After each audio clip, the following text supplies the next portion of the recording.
Jangan lupa like, komen, dan subscribe channel YouTube TVRI Bengkulu dan nyalakan lonceng notifikasinya.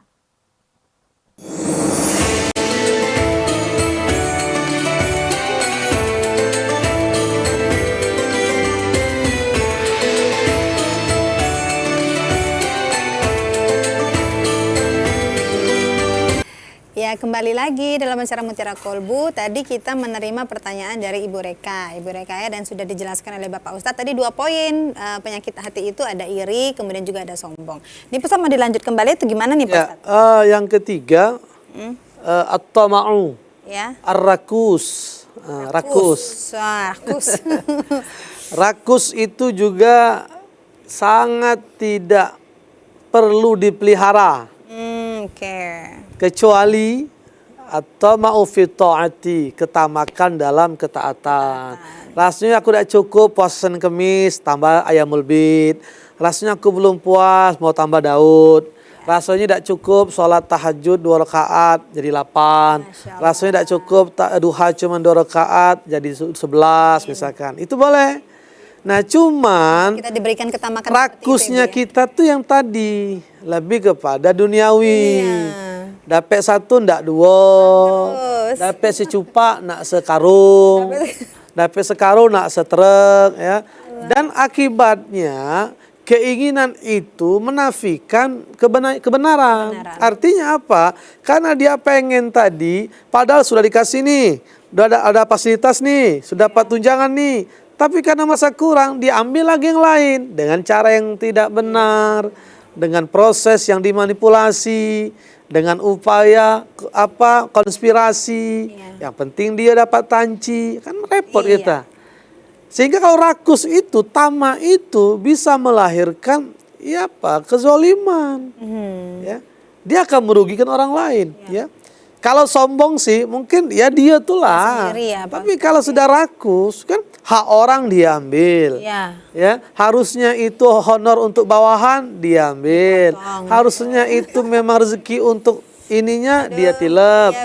Nah, itu semua karena rakus. Banyak tuh, Bu.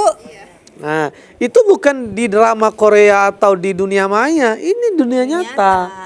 Yang Ar-Rakus bin Al-Kemaruk wal Cango'u itu sama saja. Rakus, kemaruk, cango itu tamak namanya ya.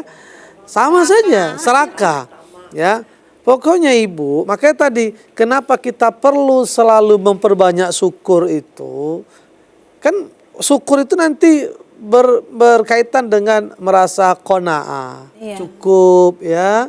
Cukup. Makanya tadi saya sampaikan juga bahwa ini hari Jumat Ibu, salah satu doa yang jangan tidak dibaca itu adalah Allahumma kfini bihalalika an haramika wa aghnini bifadlika aman siwaka. Itu doa nikahan Nabi. Kalau laki-laki dibaca itu setelah sholat Jumat sebelum meninggalkan masjid. Kalau ibu-ibu setelah asar tadi misalkan, itu doa agar Allah mencukupkan rezeki kita. Ya Allah cukupkanlah untukku dari segala yang halal darimu dan jauhkanlah aku dari yang haram. Ya Allah cukupkanlah aku ya hidupku ini dengan anugerahmu yang aku tidak perlu meminta dengan orang lain. Jadi itu mesti dibaca. Jadi merasa cukup itu penting. Ya. Karena merasa tidak cukup akhirnya. Dan Nabi sudah misalkan manusia itu jeleknya. Kalau dikasih 2 gunung dari emas, 2 buah minta 3, minta 4, minta 5. Saking tamaknya itu. Nah makanya dengan banyak bersyukur tadi. Insya Allah itu akan, lah kan saya sudah cukup. Tangan cuma 2. Kenapa harus 5? Repot kan nanti gimana ngaturnya. Oh saya sudah punya segini. Nanti kalau lebih gimana tempatnya. Nah begitu caranya. Tapi kalau yang dikedepankannya rakus tadi tamaknya terus saya pokoknya. Pokoknya dapat banyak. Terserah orang yang penting saya. Nah ini yang repot nih kalau begitu. Terserah orang yang penting saya. Orang itu ya ketiga. Itu ya Ibu. Jadi ada 3 nih tadi yang dijelaskan oleh Bapak Ustadz. Yang ketiga lebih parah kayaknya dari yang satu nomor 2. Jauh-jauh. Tapi semoga kita dikasih ketamakan dalam hal ibadah ya Ibu ya. Seperti Pak Ustadz sampaikan tadi. Amin ya Rabbal Alamin. Baik berikutnya kami persilakan. Yang ingin bertanya boleh. Bu Ketua dulu silakan. Assalamualaikum warahmatullahi wabarakatuh. Waalaikumsalam warahmatullahi wabarakatuh. Perkenalkan saya Vera Yunita. Di sini saya mau bertanya Pak Ustadz, bagaimana cara kita menyikapi orang-orang yang di sekeliling kita yang mempunyai sikap iri hati atau sakit hati tadi, Pak? Penyakit-penyakit hati Iya. begitu ya Ibu ya, Iya. sombong Iya, gitu ya. karena kan memang ada di dekat-dekat kita. Iya. Cuman mau menasehati kita takut karena kita juga mungkin belum sempurna kan. Iya. Itu Menghindar. aja Pak Ustadz, terima kasih. Baik, terima kasih. Baik. Mengajak kepada kebaikan tidak berarti kita harus lebih baik secara sempurna. Karena kesempurnaan kita tuh nggak akan pernah ada, ya. Yang penting kita selalu berusaha, ya. Allah itu lebih suka kepada orang yang selalu pengen melakukan perbaikan, sehingga Allah akan berikan jalan kemudahan untuk dia sampai pada tujuan. Karena kesempatan itu kan tidak berulang. Dilihatnya nih hambanya ini pokoknya sedang berjuang untuk menjadi hamba yang taat. Dengan segala upayanya, maka waktu-waktu yang ada itu dibuat Allah jadi mudah untuknya. Ya, karena memang kita pengen berubah. Nah untuk itu mengajak kepada kebaikan kebenaran itu kan dalam Al-Quran disebutkan agar tidak termasuk orang yang merugi sesuai sumpah Allah dalam surah Al-Asr itu, maka ya kewajiban kita at-tawasi, ya saling menasihati itu niscaya, enggak apa-apa.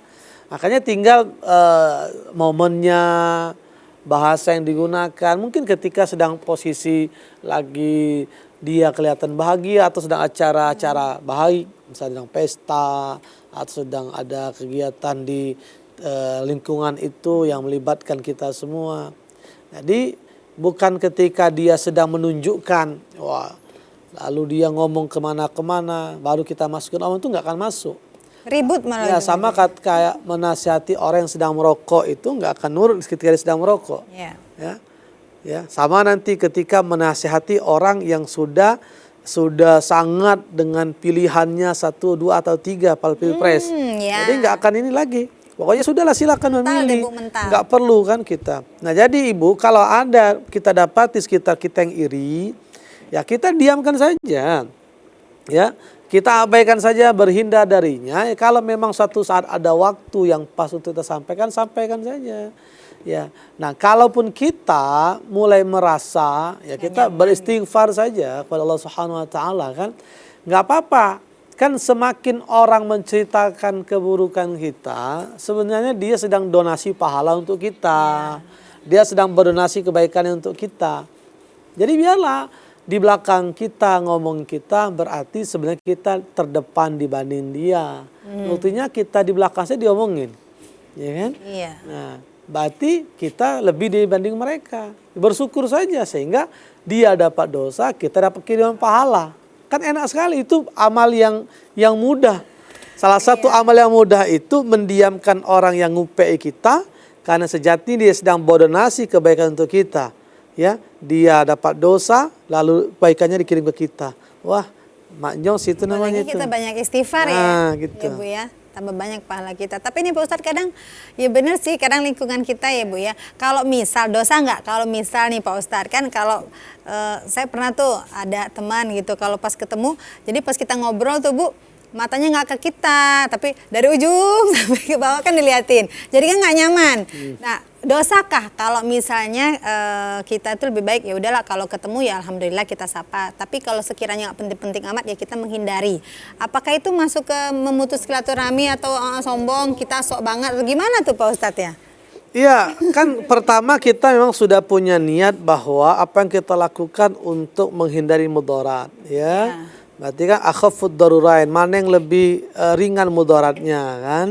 Ya, satu kalau kita ketemu nanti bermasalah, itu mudarat. Nah, kedua kalau kita menghindar seolah-olah kita sombong, itu mudarat. Tapi yang nomor 2 lebih ringan. Artinya dia lebih ringan daripada yang pertama ketika bertemu akan muncul ya pernyataan atau sesuatu yang tidak nyaman. Nah, memutuskan silaturahim itu kan memang niatnya juga tidak mau bertemu, tidak mau bersapa, tidak mau. Kalau kayak tadi kan ketika memang ternyata ketemu ya batas salam, sapa ya sapa. Berarti kan bukan termasuk memutuskan silaturahim. Kalau memutuskan itu memang dari awal ya sudah nggak mau, pokoknya ketemu berhindar, disapa nggak jawab, disalam nggak jawab, berarti itu memutuskan. Baru itu memutuskan tidak silaturahim. boleh memutuskan silaturahim. Berarti nggak Biarlah. apa-apa, Bu, ya kalau kayak seperti itu. Seperlunya Ya, saja. jadi kita tidak ada hak memutuskan silaturahim, mengklaim seorang, meskipun dia dan tanda petik dianggap pendosa, orangnya jahat, jelek, pokoknya bad attitude, ya itu urusan dia.